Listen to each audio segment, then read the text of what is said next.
E aí o nosso quarto ponto é como superar medos e desafios que pode estar te impedindo de aprender para tocar na igreja. Porque até aqui, né, a gente já traçou um caminho de pedras, né? Porque Sim. a pessoa tem que conseguir identificar os erros, tem que saber lidar com as Identificar, frustrações. perceber que não está tendo resultado. Os erros é o professor que identifica. Isso. Tem que saber lidar com as frustrações. E no meio de tudo isso acaba criando aquela barreira e a pessoa às vezes acaba ficando com medo de aprender mesmo, medo de estudar e repetir tudo isso de novo. Então, como que a pessoa consegue superar esse medo de, eu vou tentar de novo e talvez eu me frustre de novo? Primeiro, você precisa lembrar até alguns tópicos acima que a gente chegou a falar. Se você tentou, não teve resultado, provavelmente o método que você usou não foi eficaz. Então muda a forma de você fazer a mesma coisa. É a mesma coisa, se eu falo para você, pula na piscina, você não sabe nadar, você se afoga, você vai sair com trauma, com medo. Se eu chegar para você e falar simplesmente, pula de novo, você vai ter coragem de pular? Não, se você pular, isso vai ser suicídio. Porque você já sabe que você sofreu da primeira vez. Então, automaticamente, o que você vai fazer? Buscar instrução. Então, antes de você tentar pular de novo e se frustrar, ou se você que está aqui me assistindo agora já tentou aprender lá atrás, quando você era mais jovem, quando você era criança, ou talvez você já está tentando aprender há muito tempo, mas não está tendo resultados, você está frustrado, prestes a desistir da música. Pensa, o jeito que eu fiz me levou para o resultado que eu queria? Não. Então, se não levou, antes de você pensar em começar de novo ou continuar, para poder pensar num plano estratégico. Se eu não conseguir sozinho, aonde eu consigo essa informação que vai me ajudar a chegar no meu resultado muito mais rápido? Às vezes a gente está acostumado tanto em fazer as coisas no automático que a gente não para nem um segundo para poder pensar na nossa estratégia. Eu vejo algumas pessoas falando, eu tenho tão pouco tempo, professor, para me estudar, que não dá tempo para mim parar, para mim ficar programando o que eu vou estar estudando. Pior ainda, porque se você tem pouco tempo, aí que você tem que planejar. Porque se você não planejar, o pouco de tempo que você tem, você vai estar perdendo estudando coisas inúteis. Então você precisa já criar um plano para poder estar se desenvolvendo.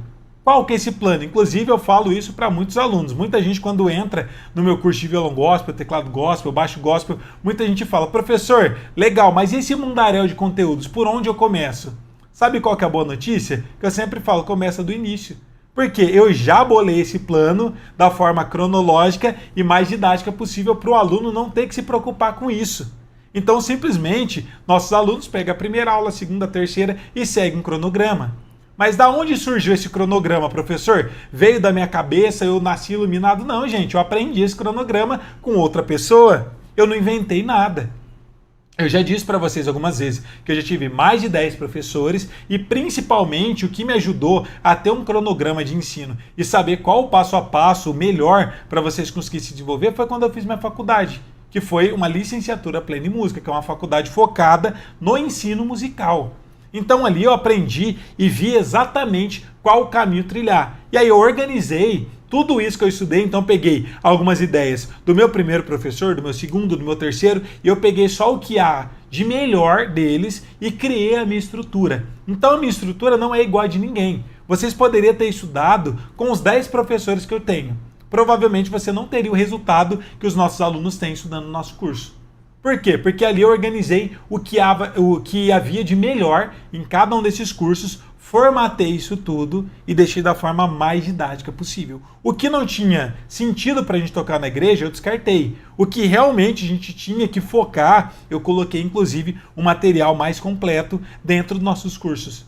Então, muitas das vezes a gente não consegue desenvolver porque provavelmente você não sabe o que estudar, está perdido fazendo a mesma coisa e aí você ainda não para trilhar um plano para poder estar estudando e aí sai estudando qualquer coisa de forma aleatória. Se fosse simples assim, todo mundo tinha resultado. Quer ver alguns exemplos? Para você ficar forte, basta só você ir para a academia e sair levantando todos os pesos? Você vai ficar forte? Não. Você precisa do quê? De um plano.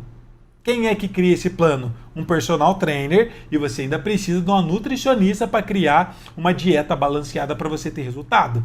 Porque se fosse simplesmente levantar peso, todo mundo seria forte. Então percebe que existe ali não é um segredo, mas existe uma forma didática para a gente conseguir realmente ter resultado.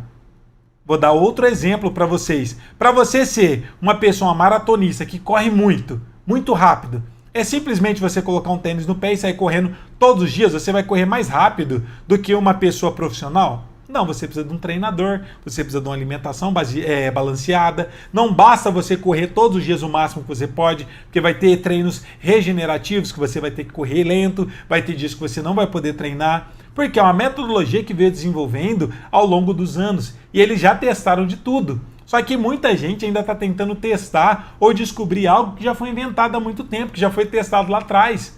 Quem tinha que quebrar a cabeça para poder ter aprendido são as pessoas de 100 anos atrás, de 50 anos atrás, de 30 anos atrás. Não nós.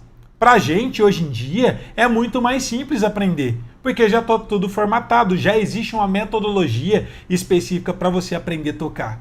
Mas poucas pessoas buscam esse recurso e continuam ainda dando cabeçada em ponta de faca e não tendo resultado e continuando fazendo a mesma coisa. Tem uma palavra, é uma frase que fala, até cada pessoa fala uma coisa. Dizem que quem disse isso foi o Einstein, mas não é verdade isso. Mas dizem que insanidade, ser uma pessoa insana, é você fazer a mesma coisa igual esperando resultados diferentes. Se você está fazendo a mesma coisa há muito tempo, do mesmo jeito, esperando um resultado diferente, você é uma pessoa considerada insana pelo Einstein, ou eu não sei quem foi que realmente é dono dessa frase. Então para pensar, gente, tá tudo muito mais mastigado.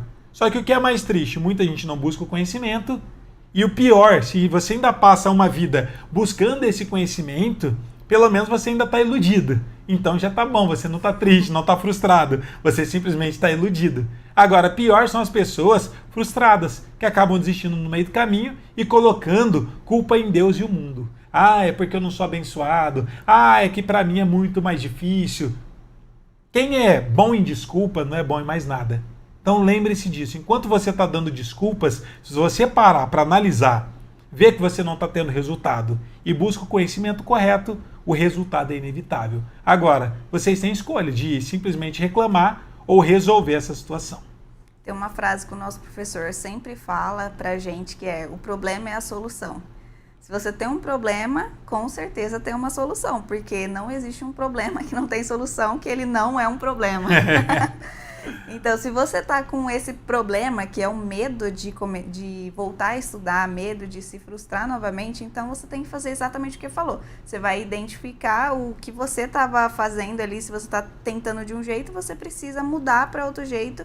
E aí você tem que ter fé no que você vai começar a fazer também, porque se você às vezes começar, vou ver no que dá, então realmente aquilo não é prioridade para você, então a chance de você errar de novo vai ser muito fácil, mas aí já não vai ser culpa do que você está fazendo, né? E vai ser culpa da sua própria cabeça e que aquilo não é prioridade realmente para você. Mas se você tem esse desejo de tocar o seu instrumento na igreja, tocar o teclado, violão ou baixo, saiba que a gente está aqui para ajudar vocês e para passar esse direcionamento do que vocês precisam seguir exatamente para vocês conseguirem tocar na igreja. Inclusive, uma pausa aqui, ó, sobre o que você falou. Hoje eu tô filosófico pra caramba, mas eu tô lembrando. O que a Geice falou, você precisa ter fé, como que é?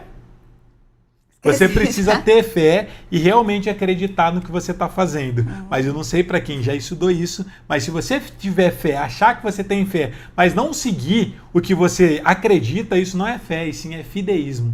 Então é diferente uma coisa da outra. Ó, filosófico essa. Eu tô estudando muito, gente, ultimamente. Acordar 4h30 da manhã tá sendo bom. Mas é importante, além de você ter fé e você realmente seguir o que você acredita, mas estudar também, colocar em prática. Porque nós que somos cristãos, às vezes a gente está acostumados muito em ficar tipo o tempo todo colocando tudo na fé, tudo na espiritualidade e acaba deixando de fazer a nossa parte. Deus sempre vai fazer a parte dele, desde que a gente comece a fazer a nossa. Então a gente não tem que ficar terceirizando a responsabilidade para Cristo, não, para Jesus. Ele está aqui para ajudar a gente nas causas impossíveis. O que é possível é nós que temos que fazer. Porque senão seria muito simples. Pessoas que não são cristãs não tocariam tão bem assim, e nós somos músicos cristãos, era para a gente ser referência, mas a verdade é o oposto. Eu vejo a grande maioria dos músicos, das pessoas que não são cristãs, tocando muito, e nós que éramos para ser referência, não tocando nada. Então sempre lembrem-se disso, gente. Temos que fazer a nossa parte também, além da fé, além da parte espiritual, tem que ter a parte técnica e a parte científica do estudo mesmo musical para vocês se tornarem músicos preparados para tocar na igreja.